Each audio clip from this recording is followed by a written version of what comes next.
of y'all might know a little bit about that. It was not for a celebration like today. I was here to testify before what I can only describe to you as, and I hope they listening, a clown show. And as clown shows go, it was led by a clown. I understand the same clown that led my questioning was just gifted bunny ears. Some of y'all know the significance of that. Some of y'all don't. But he was gifted these bunny ears by Representative Rua Romanian. She was responding to a hateful, racist video that he had recently posted. She told him she gave him the bunny ears because she understood he was into that type of thing. Word on the street is, allegedly, he got some strange furry habits. The Senate hearing was a great waste of taxpayers' money and time. The Senate hearing was not about getting answers for Georgians as they lied and told people, but rather it was a desperate attempt to get their own name in the paper. See, they got to keep my name in their mouth for people to even know who they are. See, these want-to-be leaders, they have no ideas for Georgians, no plans to make Georgians' lives better. They want to show you that they are powerful and strong by coming after me. Let me tell you what they ended up showing in December. That they're stupid, that they're weak. And if y'all don't mind me saying so, they got a classic ass kicking while they got drugged for 3 hours. I am so confused. The national Target boycott did not end. So why are all these outlets saying that it did? Let's back up a little bit. A quick Google search will show you 2 different things started last year. A 40-day Target fast started on March 5th, which was Ash Wednesday. It galvanized the clergy and church community to boycott Target. The national Target boycott started a month earlier on February 1st and has continued without interruption. So the leader of the 40-day fast that ended last April said he's now ending the boycott too. We have not been able to get all that we have desired, but I am grateful for the strides that we have made. But the 3 founders in Minnesota, where Target is headquartered and where the national Target boycott started, say they're still holding the line. Don't be fooled. The Target boycott continues. It continues because the demands have yet to be met, and it continues because we are winning. So the national Target boycott started on February 1st in Minneapolis by NEKIMA, Jaylani, and Monique. Then a month later, the 40-day Target fast started on March 5th by Pastor Jamal, who is the one now calling for the end of the boycott. But the question remains, how can you end something you admitted you didn't start? Y'all not gonna like this, but it's things that make you go, And NEKIMA Levi-Armstrong, for historical record, is the one who started the Target boycott. She called for accountability for this Fortune 500 company in the city that Target is located in. The same company that is harboring ICE agents, who is using their parking lots for them to set up. The same organization that pledged $2 billion and still have not turned over the receipts. The same company who the day after the inauguration of President Donald John Trump withdrew its position on diversity, equity, and inclusion, and she's the first one they get arrested? Super bad sister. I am so confused. The national... We're okay. Good morning and welcome to Let It Be Known. And let me just say, we are all confused about this situation. But we're going to have NEKIMA Levy join us, Armstrong join us this morning. And I see she's in the back. Can we bring her in? Let's just get to it, Greer. No need to waste time. Good morning. Good morning, Neo. How are you? I am well. Thank you for being here. Let's just get straight to it. We saw the video a few weeks ago. You know, Jamal Bryant giving you credit for starting the boycott. But we also saw him use the moment to try to slide into the conversations about churches and churches being raided. And so once again, he's used something that you've done and tried to co-opt it. He got no traction for when the white man went in his church. He tried to get attention for that. It failed. And now we have another situation where yesterday, in the wee hours of the morning, he decided to hold a press conference and fly himself to Washington, D.C., okay, to have this press conference. And so let's just talk about it.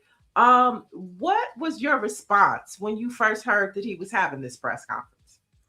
Well, honestly, I found out because I got a breaking news alert through our hometown newspaper, the Star Tribune, which is located in Minneapolis, saying that there was an end to the Target boycott. Now, I'm sitting here as one of the 3 founders of the Target boycott thinking, how can there be an end to the Target boycott when we didn't call for an end to the Target boycott? Target has not addressed our key demands, the first being to reverse its decision to roll back diversity, equity, and inclusion, which Target announced in January of 2025 after political pressure from the Trump administration. Because as you know, Niel, January of 2025 was when Donald Trump began his second term as president of the United States. And right away, he began attacking diversity, equity, and inclusion. And Target was one of the first companies to bow down or capitulate to Donald Trump by making this announcement, which many of us saw as a slap in the face. Mm-hmm. So, of course, we responded by launching this national boycott. So to have someone who does not live here, who was not responsible for launching or organizing the boycott, hold a press conference in Washington, D.C., because they know they're not welcome here, in the Twin Cities, calling for the end to a boycott that we started, was in many ways shocking, but at the same time, not shocking, based on what we've dealt with over the last year. You know what, though? You brought up a good point right now. Like, he went to DC. Why didn't he come to Minneapolis? That's where the headquarters are. That's where you want to, make this celebration that is over. And he also mentioned that Target's new belonging program is essentially DEI under a new name. Now, you've called this crumbs. What is the fundamental difference between what Target is offering and the actual justice that the coalition is demanding?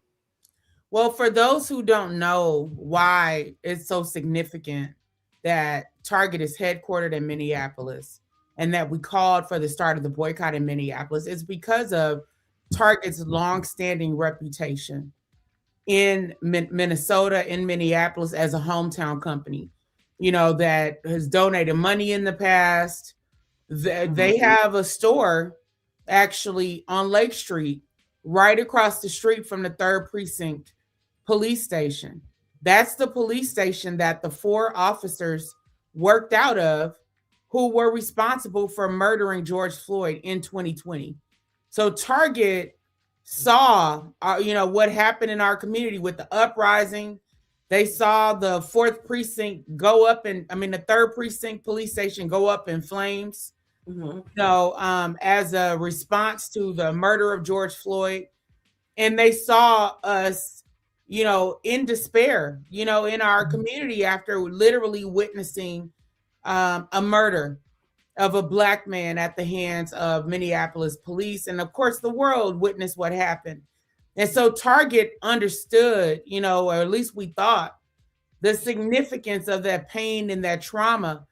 And in 2021, as we were attending the trials for Derek Chauvin, the main officer responsible for killing George Floyd, still taken to the streets, that's when Target decided to show itself as a national leader on these issues by making a racial justice pledge. So in 2021, Target pledged $2.1 billion towards 4 things: improving the Black customer shopping experience, Okay. getting more Black brands on the shelves, improving their hiring and promotion practices for Black employees, and improving their supplier diversity network, right? They also would normally participate in reporting around how they are doing with regard to specific diversity measures for the LGBTQIA community. So these were, initiatives that Target had a pledge to advance, as a part of their racial equity work. Then, like I said, suddenly in January of 2025, they became one of the first companies to turn their backs on diversity, equity, and inclusion. And in their initial statement, they talked about this so-called belonging program. Right back then, why that's being brought up now as a concession by Jamal Bryant makes absolutely no sense. Because we said then this belonging initiative is ambiguous. Nobody can even define what it actually means. And it's not the same as tracking and measuring progress around diversity, equity, and inclusion. Right? It was right.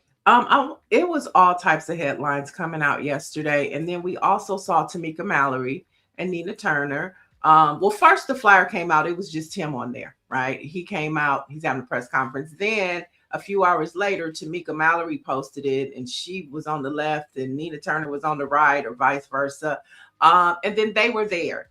But then after the press conference, after he said the boycott was over, Tamika Mallory came out with another statement and said that she's still 10 toes down with Minneapolis and Washington, D.C. Then Nina Turner said that she's still down with the boycott in her own terms. So it's so confusing that Jamal Bryant would end the boycott. They're still saying the boycott is on. And then Roland Martin jumps into the conversation on Georgia Ford's post. And he says, Strike for All also began their Target boycott. That group is led by Nina Turner. She asked Tamika Mallory and Until Freedom to join her. What is your response to that? This is the cleanup crew, right? This is what you would call CYA, cover your you know what. So if we go back to the beginning regarding how all of this unfolded, the reality is that once we found out that Target was planning to reverse course on diversity, equity, and inclusion, and actually this was brought to my attention by one of the co-founders of the Target boycott, because there are 3 of us. So it's myself, it's Monique Cullors Doty, who is the co-founder of Black Lives Matter Minnesota and a longtime advocate in the community. Right. It's Shaylani Hussein, who is the executive director of CARE Minnesota. Again, he's a Somali man, been on the front lines for a long time, calling for racial justice and police accountability. So Monique, on the very same day that the Target press release or announcement was made, Monique texted me like, did you see this? So I'm looking at this announcement, just shook, like, Target, how could you be one of the first companies to capitulate to Donald Trump when you had made your store so welcoming, at least in theory, to Black folks and other people of color, to women, to, et cetera. Right. And so Monique sends me this. So the next morning, I took to Facebook and I let my network know. My network is very engaged on racial justice and social justice issues. And I said, this is what happened yesterday with Target putting out this announcement. What should we do to hold this company accountable? So people started responding in the comments. I'm cutting up my red card. I'm not going back to Target anymore. And there was a sister named Leslie Taylor who said we should do a Target blackout, and I said, I love that idea. And so, but I said we should do a boycott. So I went back to Monique and Jaylani, and told them what my network said. And we all agreed, let's call for a nationwide indefinite boycott of Target. So around the same time, maybe a day or two later, I get a call from one of my former law students who is also an organizer, and at the time who was friends with Tamika Mallory. Okay. So she calls me saying, you know, Tamika Mallory wants to connect with you all, you know, regarding what you're doing around, you know, Target, you know, and their announcement. Will you hop on a call, you know, with Tamika and some other national folks who want to support what you all are doing? So I skeptically and reluctantly got on a call with them, and on the call was Tamika Mallory, who I had met before. We weren't friends, but, you know, I had met her before. So it's Tamika Mallory, it was Nina Turner, Jamal Bryant, Linda Sarsour, who works with Tamika Mallory and who was part of the Women's March when they were part of the leadership there. And there were 2 or 3 other young Black male ministers, one of whom I knew, a young man by the name of Stephen Green, who had come to Minneapolis in 2015. So they're all on the call.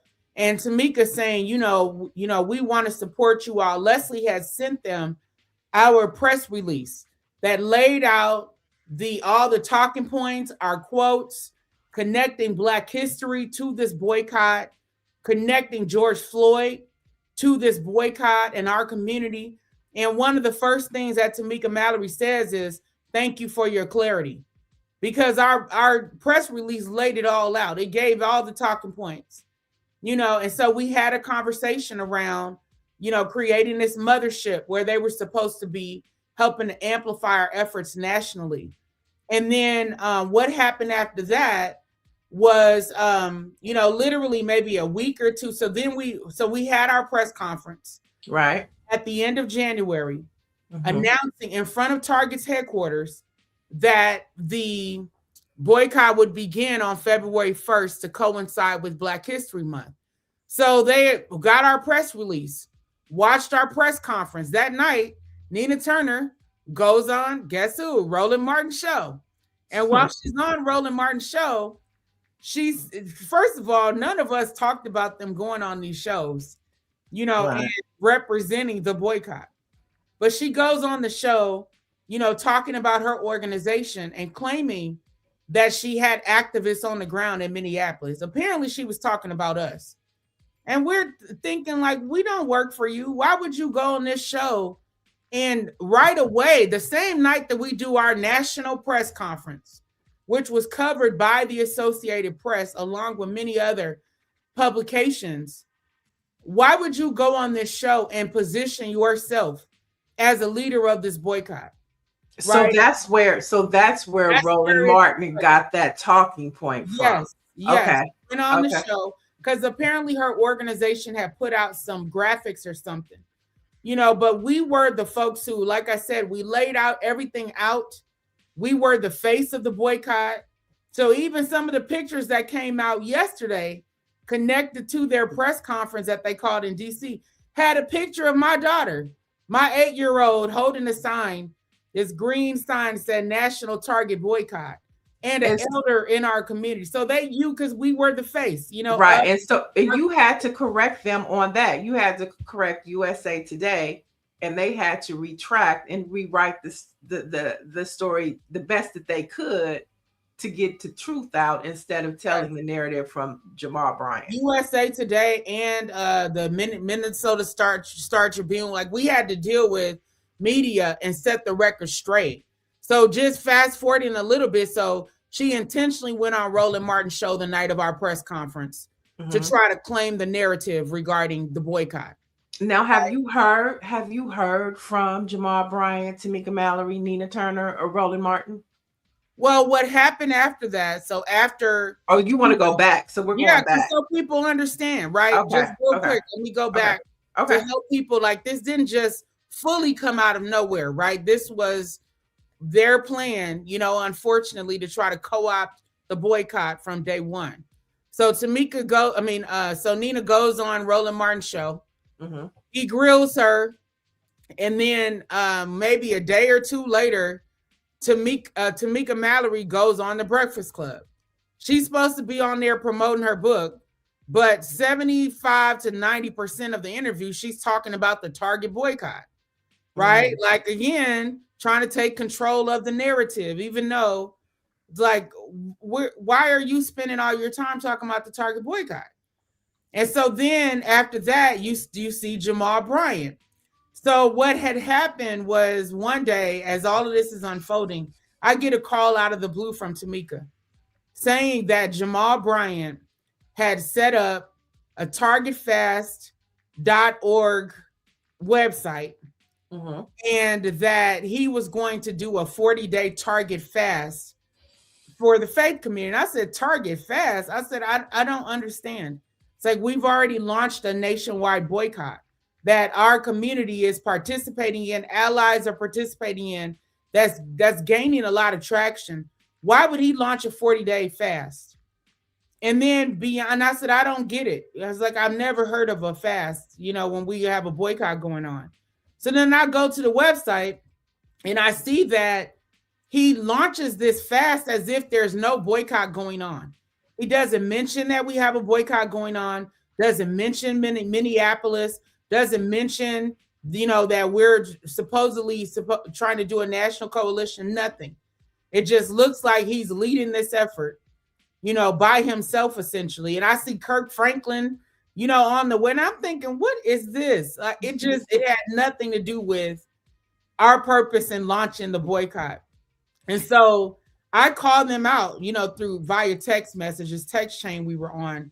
And I said, help me understand, why is there now a 40-day fast while we are in the midst of a national indefinite boycott of Target? I said, this will cause confusion. I said, it makes no sense. And what's supposed to happen after the 40 days?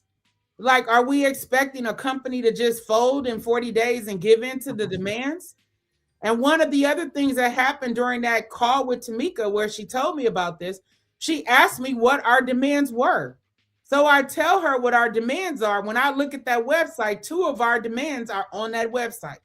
Wow. So they're doing all this sneaky stuff. And when I called it out, Tamika says she was on a flight, that Jamal would address my concerns. Well, turns out she was on a flight to head to New Birth, which is Jamal's church in Atlanta, in order to sell her books, which she did the next morning, right? She didn't tell us this. I find this out because that was when her Breakfast Club interview, you know, happened a day or 2 later. And that's when she revealed that. So after he launched his website, then he also hired a publicist, and he went to Roland Martin's show. He went to the Breakfast Club.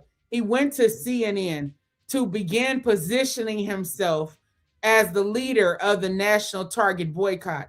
Not once did Tamika or Nina try to correct the record and tell the truth. And so I basically, you know, I let them know my concerns on this text loop with them. Then my former law student who had, you know, connected us right in the first place, she wound up going in on them because she saw that they were genuinely trying to co-opt the boycott. And let's just say this too. This has been going on for a year. We've had you on the show several times talking about this situation. We've had you talking about at the core why it started in Minneapolis. And so this has been an ongoing battle. I mean, you've had conversations with Reverend Al Sharpton when he went to Target. Do you want to talk a little bit about that and what came out of that? Yeah, so last summer, if you guys recall, there was a headline in the midst, because we just kept going, right? Even though it was frustrating, we came on your show to set the record straight, but we just continued organizing regarding the boycott. Then suddenly out of the blue last summer, we see headlines saying that Reverend Al Sharpton met with the CEO of Target, a man by the name of Brian Cornell at the time. And we're looking, thinking, what does Reverend Al Sharpton have to do with this boycott? And why would he be meeting with the CEO when he has not been involved? If you remember, Reverend Al Sharpton had a Costco strategy where he was bringing Black folks to Costco to get membership, which I thought, hey, that's a fine strategy because Costco is a good alternative for some people. but I never expected him to meet with the CEO of Target while we are in an active boycott led by the people who live in the community where Target is headquartered. So that wound up happening. And after Reverend Al Sharpton met with the CEO of Target, I suddenly get an almost frantic call from Roland Martin, basically saying he was going to launch a new national coalition. Would I join? Because apparently at that time, once everything happened with Al Sharpton, that's when they came forward to Roland Martin with the truth that we had actually launched the boycott in Minneapolis. And so so that's when Roland Martin reached out like, well, you know, I think what he thought was that Al Sharpton had tried to co-opt the boycott from Jamal Bryant in the same way Jamal, Tamika, and Nina had tried to do to us. So I'm just laughing about it. Like, you know, this is what y'all get. Y'all did the same thing to us, you know. Right. And so I tell Roland, I was like, he said, I didn't know that you all, you know, had launched the boycott. I'm just now finding this out. So you're talking about that's what Reverend Al Sharpton said. Oh, that's what Roland Martin said. And so Roland Martin had said this, and I'm like, no, you know, they don't have integrity. We don't want to work with them anymore. And so the next thing you know, so that happened, right, which was very upsetting. But then there were mixed reports, if you remember at the time, some claiming Jamal Bryant was in that meeting with Reverend Al Sharpton and the CEO of Target, and some saying he wasn't. He wasn't in the picture because remember, there was a photo op that happened of Reverend Al Sharpton, a couple of his staff from NAN, and Brian Cornell. And at the time, we're like, this just causes confusion for our community to have a Black civil rights leader posing with the CEO of Target. So fast forward again to January of 2026. Now, of course, we're in the midst at this time of an ICE surge called Operation Metro Surge, where the Trump administration literally sent thousands of ICE agents into the Twin Cities, and they were wreaking havoc on our community, literally engaging in violence, etc. So we were involved in that advocacy around that because of, one, boots on the ground, you know, as organizers, but also the fact that Target had started allowing ICE agents to stage raids in their parking lots. And so we held a press conference about that. And we had found out that Reverend Al Sharpton wanted to come to Minneapolis. And I got a call about it, and I said, absolutely not. You know, and I laid out the reasons. One of the top. Wait, you told Reverend Al Sharpton he couldn't come to Minneapolis. I didn't tell him directly. I told the people who reached out to me to see if he could come. And I said no. And I let them know why. It's like, number one being this Target boycott issue. Why would he meet with the CEO while we have an active boycott going on? That was disrespectful. And I laid out the reasons. And then we put out a press release saying we do not want these so-called national leaders coming to Minneapolis unless we invite you. And that includes Reverend Al Sharpton, Jamal Bryant, Nina Turner, and Tamika Matter. We laid it out. So we've sent out this press release specifically with Reverend Al Sharpton's name, but saying we don't, no, unless we invite you, do not come here. So he apparently got the message. And by that night, after our press conference where I named all four of them that I just referenced, I get a text from one of Reverend Al Sharpton's people asking for a call with me. So I get on a call. I go ahead, reluctantly get on a call with him. I lay out the reasons why we said no to Reverend Al Sharpton coming to Minnesota. And he tries to explain, you know, their perspective. And he winds up putting Reverend Al Sharpton on the line. And we have a conversation starting with what happened with the Target boycott and why he would agree to meet with Brian Cornell. And Reverend Al Sharpton said that Brian Cornell had reached out to him asking him to meet. And he said, I won't meet with you without the organizers of the Target boycott, which in his mind was Jamal Bryant. Right. So Jamal Bryant, and he told him also, I will only meet in New York at my office. So Jamal Bryant and Brian Cornell flew to New York for this meeting with Al Sharpton. And when it got time for them to take the picture, Jamal Bryant, according to Reverend Al Sharpton, jumped out of the picture. He didn't want to be in the picture because he had not told the truth to Nina Turner and Tamika Mallory about even being at that meeting. He didn't want them to know that he had gotten involved in a meeting with Al Sharpton and with Brian Cornell. So he lied to Roland Martin and he lied to Joy Reid, both of whom, according to Al Sharpton, contacted him going off, thinking that he had double-crossed Jamal Bryant. And Reverend Al Sharpton said Jamal Bryant was in that meeting. I have a picture of him in my office.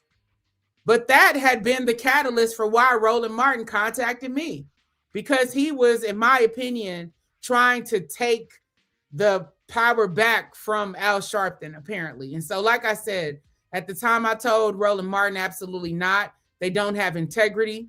I am not ever working with any of them again. Right? So what does this say though? I mean, we're talking about leadership. We're talking about Black men, and we see, Black women, even including Tamika Mallory and Nina Turner, being left out of important conversations and movements that they're the face of. What does that say to you? And what has happened to you? This isn't the first time that Black men in leadership have co-opted, campaigns, have co-opted, movement. What does that say to you, or how does that make you feel? Well, one, I have a little violin playing for Tamika Mallory and Nina Turner. Listen, they're not the face of anything other than whatever they have going on. Because look, these people have bigger platforms, right, than us in the Twin Cities. We don't seek all this. We just be on the ground, 10 toes down, fighting for our people. But with all these big platforms these people have, all this access to celebrities, position themselves as celebrities, whatever. Why do you have to come to, theoretically speaking, little old Minneapolis and piggyback off of our work if you really got it like that? So I have a little violin playing for those two, because at any point in time, they could have stood up for us as Black women. 2 of the 3 original founders of the Target boycott are Black women. They knew this, and they knew that we have been boots on the ground. My co-founder, Monique Cullors Doty, got into this movement for Black lives because the St. Paul police killed her nephew, Marcus Golden, in January of 2015. So she wasn't planning on being an activist. She got involved after that happened to her nephew. Then she started working on behalf of other families who had lost loved ones to police violence.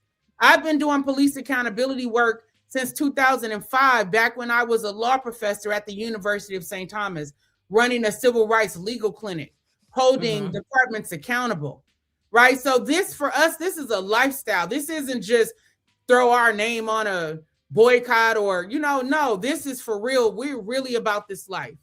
So to have Black women involved with trying to co-opt a movement built on blood, sweat, and tears in our community was just disheartening and also disgusting, because they could have put Jamal Bryant in his place then, but they chose to double down and do what they did.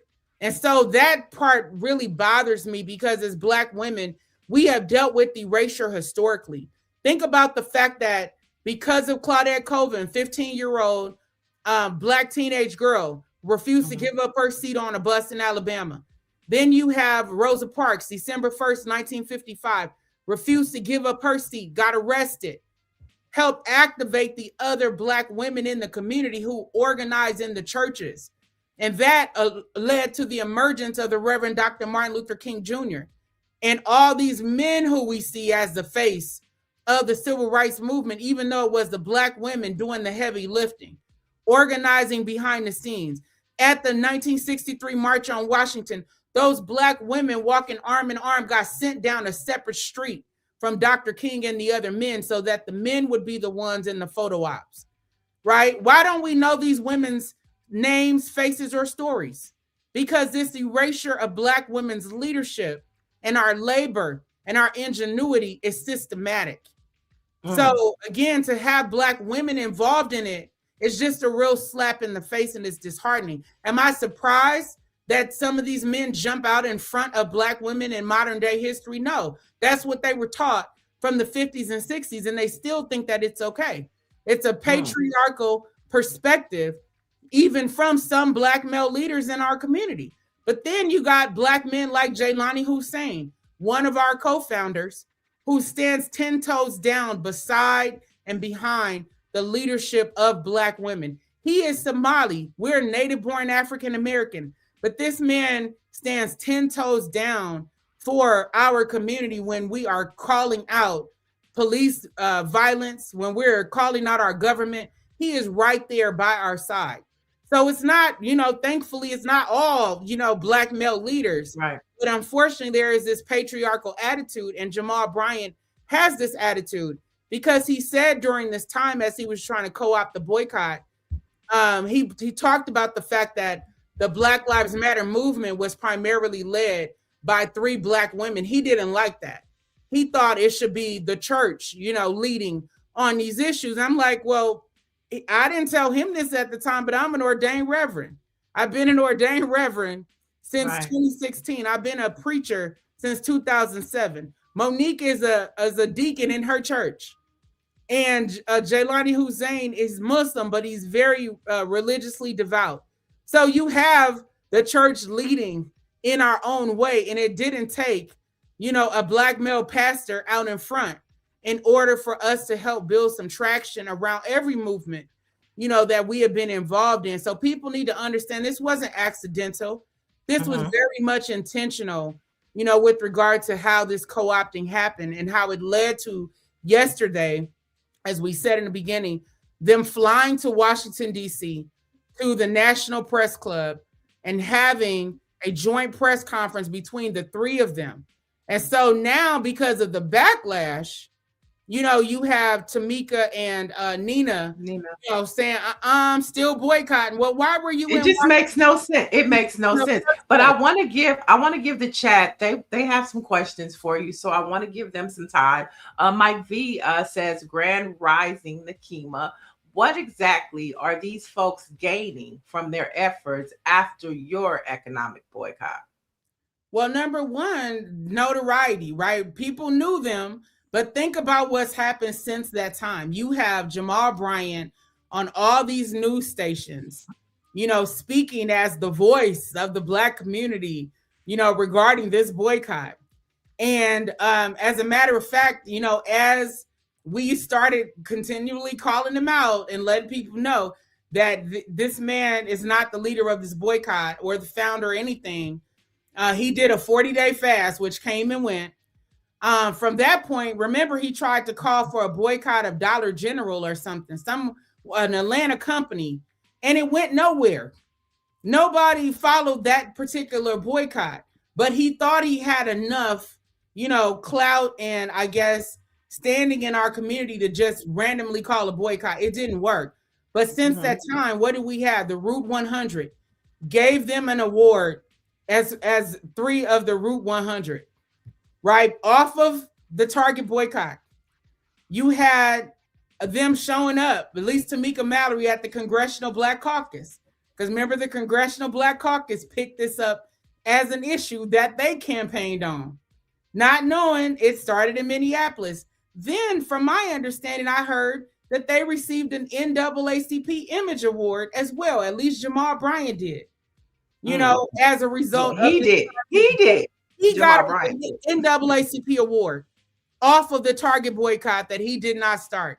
So think about that. That is a lot of social capital, cultural capital, awards. And I would say the most dangerous thing that happened during that time is him being allowed at the negotiating table on behalf of Black America. It is very dangerous to have someone who lacks integrity, willing to lie as a pastor out in the open, willing to co-opt a movement he did not start and manipulate the truth at the negotiating table for Black America. And think about the outcome of that. You're at the negotiating table. You don't get any of what we're really asking for. So what do? Call a press conference at the National Press Club in Washington, D.C., selling out our community and claiming the boycott is over. Who in their right minds would do that? We were winning. We are winning. That's right. We are winning. Unified our community has been in years. And this is arguably the most successful, if not one of them, right? Economic boycotts in American history, led by Black people. So to have us unified, to have our allies standing with us, you even had the Latino freeze that happened after we launched the boycott. You had the Tesla takedown. You had these waving, these rolling economic boycotts that started happening because we taught people how to use the power of our dollar, to apply pressure and to hold corporations accountable. And I was so proud of that, to see our people actively participating. And think about the fact that it was women, right? Of course, we had men participating in the boycott, but women have the purse strings in most families to decide how to use the discretionary income that we have, right? And so it took women from all backgrounds making a decision. I'm not going to spend this money at Target. I'm going to shop small. I'm going to shop local. I'm going to shop Black women owned. I'm going to shop immigrant owned. I'm not going to shop at Target. That took a lot of restraint for Black women in particular who coined Target as Target. Me. We were in there. Our children was the next generation of Target shoppers. So that meant something that we band together. Right. And it still means something. And I saw yesterday, we were going back and forth and we were watching. I know I was watching a lot of the chats with this story breaking on all the different Black media outlets. And people were like, I'm still boycotting. I'm not going back to Target. And that's happening a lot in the chat too. They're saying they're not going back. Orange G says, I'm riding with NEKIMA on this one. And if people really paid attention to the Black press, they would know NEKIMA is telling the truth. Now, I want to know from you, it's been almost 24 hours. Have you heard from Roland Martin, Tamika Mallory, Nina Turner, Jamal Bryant? Have you heard from any of them? I have not heard from any of them, and I don't expect to, because like I said, once I saw what they were up to, I let them know that this was unacceptable. I let them know to their faces via text. I'm like, you all lack integrity. Like, this is not right. And I really felt disheartened for our community because we've been through a lot in Minneapolis. You have. And let's go there, though. Let's go there, because I think it's important for people to know that, you could have a press conference and walk away. Okay. But you are actually in Minneapolis. You were recently targeted and arrested in connection with the city's church protest. Okay. So you still have that weight on your shoulder. Monique and we're both facing federal charges for a church protest that we held in January at City's Church in St. Paul. There are 39 of us who've been indicted by the Trump administration because we went in, and including, Georgia Fort, who is an independent journalist who I know you have interviewed on your show. She's from the Twin Cities. She's a Black woman and mother who covers a lot of our activism. And then Don Lemon, who flew in that day, to cover the protest, who also wound up being indicted. And so it was literally a nonviolent, peaceful protest at a church that has as one of its pastors the regional director of ICE in Minnesota and 3 or 4 other states. So this is the person who oversaw the conduct of these ICE agents who, during Operation Metro Surge, which is literally the largest deployment of ICE agents in history, who descended upon Minnesota, invaded Minnesota, beginning in, I believe, December. And it resulted in Renee Good being murdered at the hands of ICE agent Jonathan Ross. And then 2 days after our arrest, Alex Preddy was murdered by 2 Border Patrol agents. And so when we went into that church, you know, we didn't storm the church like, you know, these right-wing people say. We actually sat in the service, participated in the service. And the pastor, part of his prayer was, please chasten us, O Lord, and help us to get our house in order. And then he finished his prayer. We all said amen. And after that, I stood up and I started walking towards him. And I said, excuse me, Pastor, did you just pray this particular prayer? And he said, yes. And I said, well, he said, correct. I said, well, help me understand, how is David Easterwood a pastor here, but also serving as the director of ICE in St. Paul? Because as the director, he's overseeing the conduct of these ICE agents. Again, killing people, beating people, breaking in people's homes, kicking down doors, pulling guns on people. Right before this church protest, there was an African-American, native-born African-American family driving through a neighborhood where ICE had just shot somebody, a Venezuelan national, and people gathered over there. This family's driving from a basketball game. ICE deploys military-grade weapons at this vehicle, hits them with flashbang grenades and tear gas, and they have their children in the car with them. 6 children, I believe. Their 6-month-old baby loses consciousness because of the tear gas and almost dies. And the mother's on the phone with 911, Black mother, learning how to, basically restore her baby, resuscitate her baby so her baby wouldn't die. And then they had to take 2 or 3 of their other kids to the emergency room because they have asthma. So this was affecting real people. And to have an ICE director also serving as a pastor, what? Where does that happen? And let's just talk about, you know, who this church is connected to, you know, and the bigger conversation of white supremacy and the leadership within this church and the church down south and the church in DC. So like we talk about AME and CME, well, this is white supremacy church, okay, that they're all going to. And I want to touch on that because all of that still ties back and is connected to Target, how they have. And so this boycott is really stemming from movement work. Yes. Not just chosen and not ground just zero. hiring a PR person. Right. It's Minneapolis. It's Minneapolis. And I want to talk about too, we're talking about, you know, a Target boycott. We're talking about the leadership behind, the real leadership behind it. But I also want you to talk about the toll it takes, the death threats that you get, you know, protection of your family, how sometimes you might not be able to be at home because the situation is hot.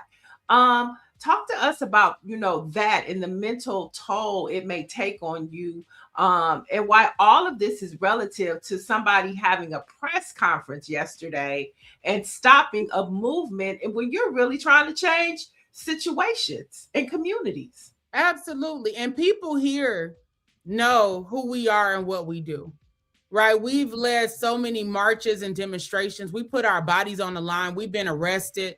You know, I faced charges after a Mall of America demonstration that happened in December of 2014, you know, in solidarity with the people in Ferguson, in New York, in Ohio, as people were being killed by police and the Black Lives Matter movement was just beginning.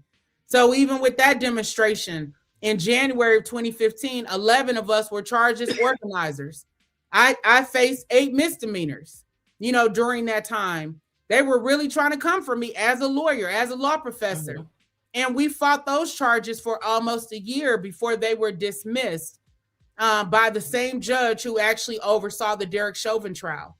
So this has been a long history of us putting our bodies on the line, our lives on the line, making the sacrifices that are needed on behalf of our community, standing 10 toes down, facing retaliation, being excluded. The list go. We tired, but we're still out there putting in the work on behalf of our people, pouring into young folks that we meet on the front lines, right? All of that is a part of our work. And that's why when the world saw after George Floyd was killed, we were ready, right? That's how we mobilized so quickly. We had already been going out, handing out masks to the Black community. We would be stationed at a local grocery store in the parking lot that has shut down during COVID. And we'd have lines of people, Black people, coming to get free cloth masks for them and their children to try to protect them. So we had already been putting ourselves on the line, showing up in our community, making sure, because we like the government is not going to protect Black people. So we asked allies, while you're making masks for hospital staff, make masks for Black folks, because we know that we're susceptible to COVID. We already face all these health challenges. So we have been out there for weeks handing out masks. So when George Floyd was killed, even though it was a pandemic, I was up in the middle of the night talking to an ally, asking her, will you help me plan the first protest calling for justice for George Floyd? We didn't know if people were going to show up because it was COVID, but we knew we were going to show up, and we were going to take the risks associated with making sure that this man got justice and that these police officers who killed him were held accountable. And as a matter of fact, if you go back to George Floyd, our police chief, Madeira Arredondo, first Black police chief in Minneapolis, he didn't even know George Floyd had been killed by his officers. He thought it was a medical emergency. But another organizer whose husband had been killed by police tagged me in a Facebook post that day saying Minneapolis police killed somebody by choking them or crushing their throat. After I looked online, I didn't see anything about it. I called the chief myself and asked him, did MPD kill someone today? He said, no, Miss NEKIMA, they didn't kill anyone today. Somebody died as a result of a medical emergency. And I said, are you sure? Because that's not what the community's saying. Have you seen video of the incident? And he said, no, I sent it to the Bureau of Criminal Apprehension. I said, you need to see some video immediately, because that's not what the community is saying. And this is the Black community, our community. Right. And then I went online, told people that something happened. So what Ashley said, this is what the chief said, we need to see some video.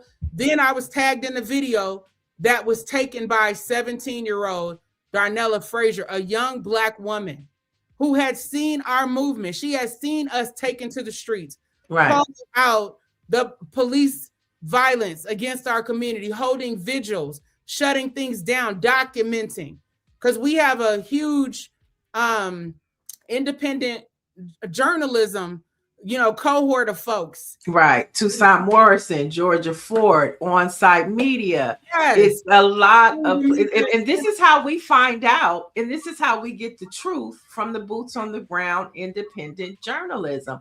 So we're going to have to wrap up soon, but I wanted for folks to get a sense of how is Minneapolis doing now? We see headlines that the Trump administration says we're pulling out. What's happening on the streets of Minneapolis right now?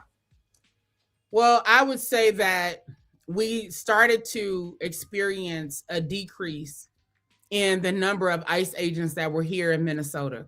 And that's because as the world now knows, right, we're about that life in Minnesota. We tried to show people in 2020, they didn't see it. Apparently they thought it was one and done, but this movement has been building, for over a decade of us being boots on the ground. So you saw this silent army, this invisible army that suddenly, started showing up outside of where ICE was housed. People, marches, 50 to 100,000 people, showing up at marches. You saw us as Black leaders calling out the federal government in solidarity with our immigrant community and calling out the harm and abuse. Why? Because it was reminiscent of slave catchers and what we know has happened in our community at the hands of law enforcement. And that, again, is what led to the church protests that, people know nationally happened. That 39 of us are facing charges. There's other people facing federal charges as well for standing up to the federal government. So we're dealing with the aftermath of all of that. But there are people in the suburbs who are dealing with ICE still showing up at people's doors. So they're quieter now than they were when they had over 3,000 agents in the Twin Cities. They're down to somewhere between 400 and 600 agents, but the norm for them is about 150 agents. So we're still dealing with ICE, you know, in the Twin Cities. And people are actually, one of the things that happened was people setting up mutual aid networks, giving out free whistles so people could blow their whistles if ICE came in the community to warn immigrant neighbors not to leave their homes. People set up food networks, just like we did during COVID, to make sure that families who couldn't leave their homes had food that they needed and resources, right? And so our community is still very close-knit in the aftermath of this ICE surge that we dealt with. And we're still calling out the Trump administration, the federal government, and Target Corporation, because on February 1st, we let people know we're entering year 2 of this nationwide Target boycott, because Target has not reversed its decision to roll back diversity, equity, and inclusion. They have been unapologetic. They've tried all these tactics. You remodeling their stores, bringing different brands in, making their employees smile more. They think all these things are going to get us to return to Target. And we said, absolutely not. You aligned yourself with an authoritarian regime and turned your backs on your most loyal customers. We are not going back into Target. That was our stance and still is our stance, even with these folks, namely Jamar Bryant, Tamika Mallory, and Nina Turner having this press conference yesterday. And like you said, Niel, you know, Jamar Bryant called for an end to the Target for no reason. The Target boycott is working, right? And I want to just run down the effects so far. Okay. People who may not have been paying attention. Target has lost over $15 billion in their valuation as a company. They've taken reputational hits since the start of this boycott. They've had to replace their CEO, Brian Cornell, with a new CEO. And before he was uprooted from that position and placed on the board as the board chair, he lost millions of dollars in compensation behind this boycott. They've had months of declining foot traffic since the start of this boycott. Their stock prices have declined significantly since the start of this boycott. So this boycott is successful. If it wasn't, we wouldn't be having people trying to co-opt it. We wouldn't be having people in Washington, D.C. trying to act like they're running the boycott and calling for an end to it. Why would anyone do that when it is successful? When our people understand the value of us sticking together and using the power of the purse and being disciplined. Because you don't know how many people after we launched this boycott who got in my inbox or got in our comments, well, what about Walmart? What about Amazon? What about, and we're like, listen, God told us focus on Target. We're focusing on Target. If you want to focus on these other companies, you do that. We're doing what God called us to do. And we wanted to be able to measure the results of all of us sticking together. And that is what we have seen. That's why Target is scared. That's why they're desperate. That's why they got Jamar Bryant to try to call off the boycott. But the devil is a liar. The boycott is still going on. It's still going strong. It represents the power of the people. I think that is a perfect way to close out. And I wanted to give you this time because I know a lot of times when networks call, they give you a 5-minute hit, right? And that's not how you tell the story and you get to the bottom of the truth. So we wanted to give you this time this morning to just let it all out. And I hope that you feel like you have done that. And most importantly, we wanted the people to know that the boycott is still on, it's still strong, and we're not going back to Target, okay? No matter what the pastors say. So as you know, you always have, no, he doesn't. You always have a home here. You're always welcome to come on the show. We appreciate you taking this time to share your thoughts with us. And we'll be back tomorrow, family, with more news, more views, and opinions right here on the Black Press Morning Show. Thank you, NEKIMA. Thank you, Nia. I appreciate you.